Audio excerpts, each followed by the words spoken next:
Bonjour à tous, une vidéo pour vous présenter la technique d'intégration par partie, donc la découverte de la formule et l'énoncé du théorème, un exemple d'application et quelques remarques sur la manière de présenter ça en pratique. Le problème de l'intégration par partie apparaît quand, devant le calcul d'une intégrale, on ne connaît pas la primitive de la fonction qui est à l'intérieur. Donc la primitive de la fonction qu'on cherche à intégrer nous est inconnue. Mais par contre, par chance, la fonction a l'air d'être sous la forme d'un produit facile de deux fonctions plutôt bien connues. Alors dans ce cas-là, on peut essayer de se ramener à des formules de dérivation classiques. L'idée évidemment d'une primitive, c'est quand on connaît la dérivée d'une fonction, évidemment la fonction c'est la primitive de la dérivée. Et toutes les formules de dérivées nous donnent pour l'instant des formules d'intégrales très faciles, genre l'intégrale d'une somme, c'est la somme des intégrales, etc. Donc ça vient du fait que la dérivée de f plus g, c'est f' plus g', etc.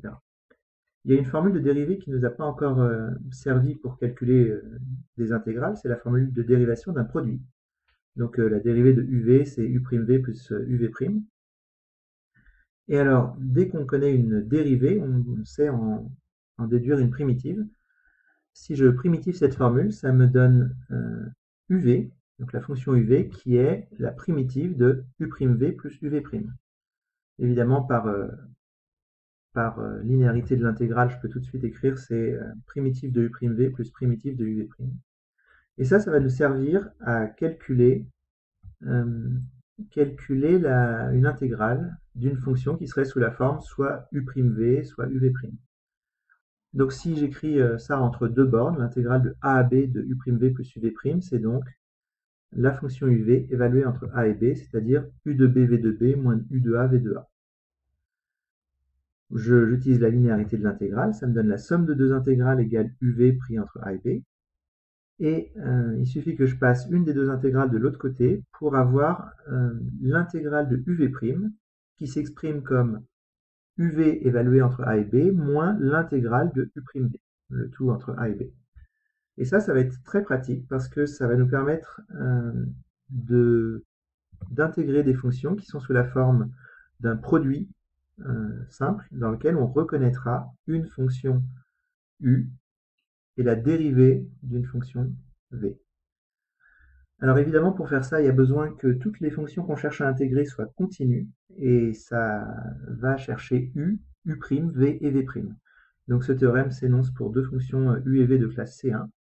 Et si on cherche à calculer l'intégrale de u fois v', eh ben c'est simplement uv pris entre a et b, c'est-à-dire u de b v de b moins u de a v de a, moins l'intégrale de u'v. Voilà, donc cette formule à connaître absolument. On va voir tout de suite un exemple d'application pour voir comment ça se présente.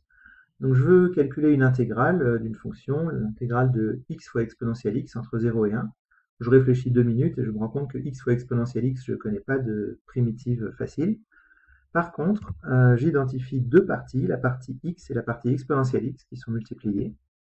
Et aussitôt, j'ai l'idée d'utiliser ma formule d'intégration par partie.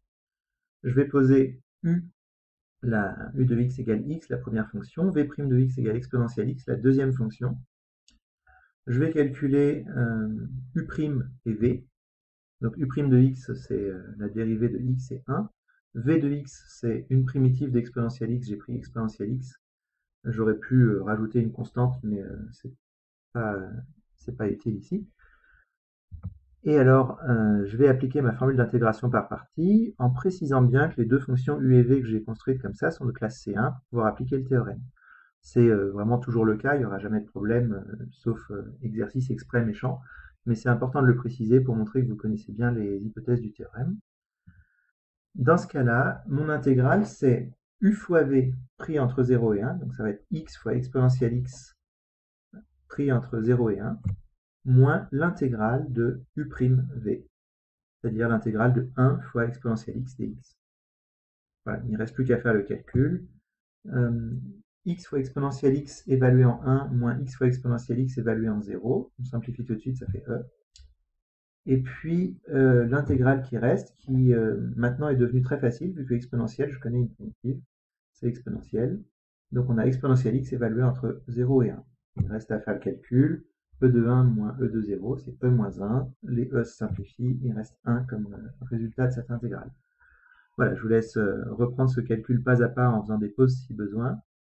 Mais dès qu'on a une fonction sous la forme d'un produit de deux fonctions faciles, où on reconnaît facilement un U et un V', c'est-à-dire une fonction qu'on va facilement savoir primitiver, alors on peut employer cette méthode-là. Juste un petit mot sur la présentation pratique de ça. Donc voilà la formule que je vous ai réécrite.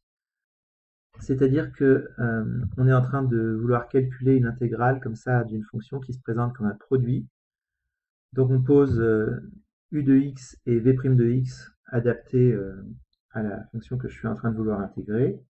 On calcule la dérivée de u et une primitive de v. Donc comme ça, u' et v.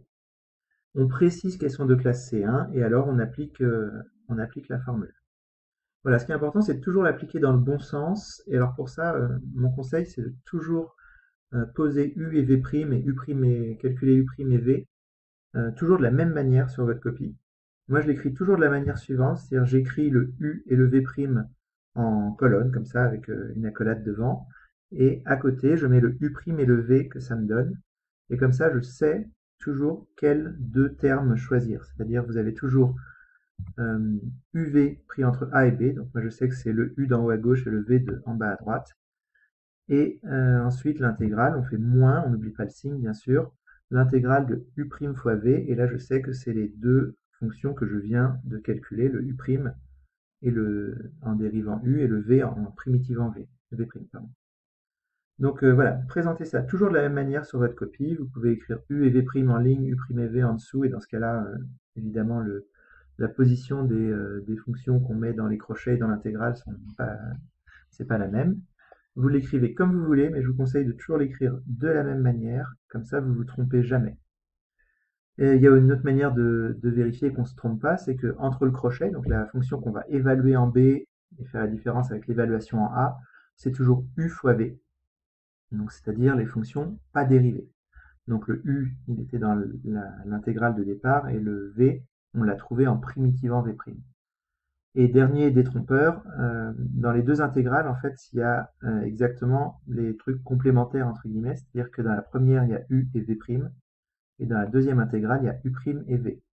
Donc si vous avez l'impression de recopier dans la deuxième intégrale l'une des deux fonctions qui étaient déjà là, ça peut être une erreur, à moins que l'une des deux soit l'exponentielle. Et évidemment, dans ce cas-là, sa dérivée, c'est elle-même. Mais voilà, donc plein de manières de ne pas se tromper. Écrivez toujours les fonctions dans la même position. Vérifiez toujours que dans le crochet, vous avez les deux fonctions non dérivées. Et vérifiez toujours que dans la deuxième intégrale, vous avez les deux autres fonctions que celles qui étaient dans la première. Et voilà comment pas vous tromper. On verra sur quelques autres exemples détaillés à quoi ça peut servir et dans quelle situation cette technique d'intégration par partie est utile.